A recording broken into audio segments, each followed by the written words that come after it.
Seniai, viename sodžiuje gyveno labai daili mergaitė.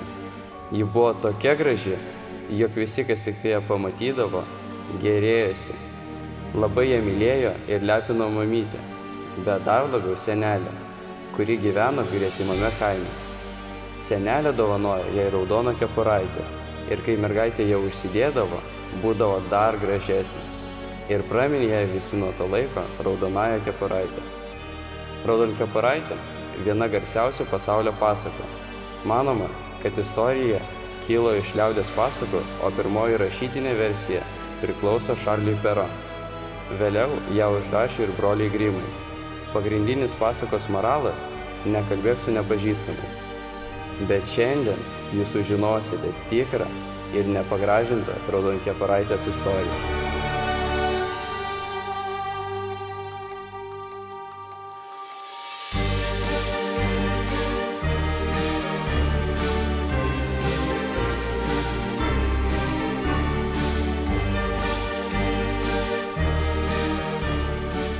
Dukrelė, tau močiutė žiauriai susirgo. Perduok jai šį maistą, kad jį pasveiktų.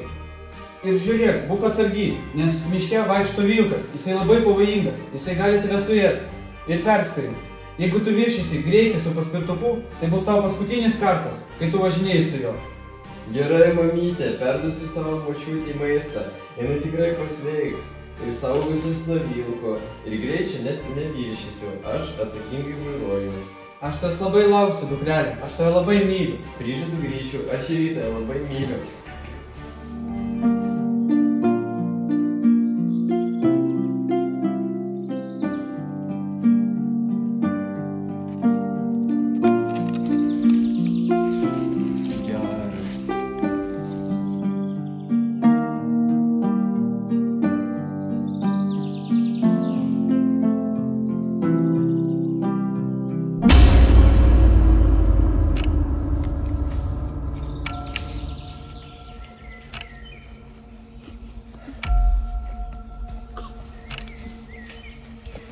Labas, mergaitė. Labas, Vilkė. Ką tu čia viena miške? Važiuoju pas močiutę, vežu jai maistą. Tai gal galima prasivažiuot, pralėkti? Ne! Kodėl? Man mama neleidžia. Supratau. O tai kur tu tavo močiutė gyvena? Bunkeriauskų gatvė 33. Nu, tai gal tu važiuok aplinkiniu, taip greičiau bus. Nu gerai, ačiū, kad pasakei. Gerai.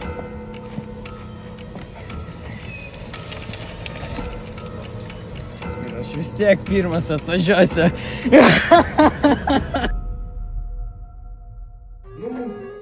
Nu, net ir aštus antenos. Juoda, nesispaudžia. Nusibodo man jūsų jau telikas, aš į kitą kompaniją perėjusiu. Jūs man jau nusibodo, kada man pataisysi tą teliką, jau 20 metų prašau. Alio, girdi? Nu tai aš jau išeisiu iš šitas kompanijos. Pal. O! Anakė! Sveika, važiuoja! Kiek kartų jau sakiau, ką namas šitą pirgalą važinėtų?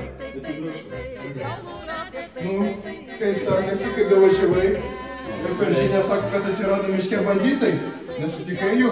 Ne, nesutikau, bet sutikau vilką. Vilkutį? Bet aš jį apgavau.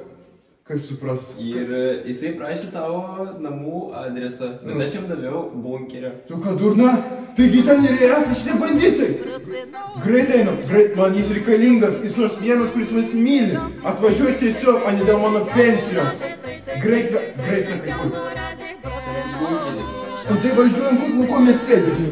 Pavyk šitą man čia maistą, nes taip jis man čia reikalingas. Sėsk.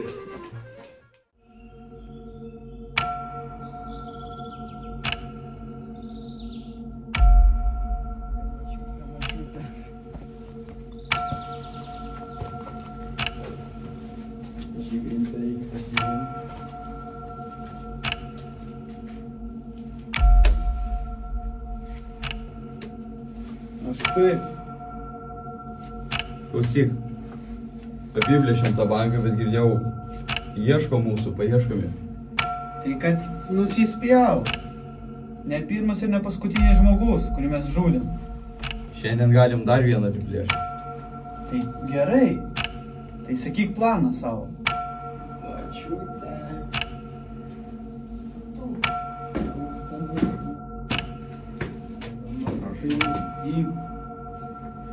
Kur močiutė? Tokia dar močiutė. Mano močiutė. Toj mes iš tavęs močiutę padarysim.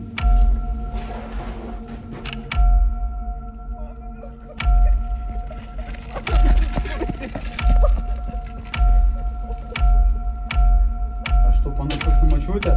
Ne, aš jau pro šalį. Sukaposim tave į galvą. Ko tu iš vis čia atėjai? Pro šalį jau. Kas čia dabar? Vanoju iš čia. Aš nesupratau, kaip tu drėselės mano vilkutį! Tik iš čia! Vilkutį mano, viskas gerai. Ūsai nublišti. Dieve mano. Kepurė numesta, kaip nežinau kas. Viskas gerai. Mano, palauk. Oi. Oi. Tu pažiūrėk. Močiutė. Mamai nežodžiu. Gerai. Pagaliau viskas bus gerai, jau pinigų turiu. Kaip gerai, kad viskas gerai, tai nusipir sumušti. Na, čia jau man karburatė. Taigi aš sakiau, netikėk tu kam papuolė, nu. Atsiprašau. Viskas, tu žinoma.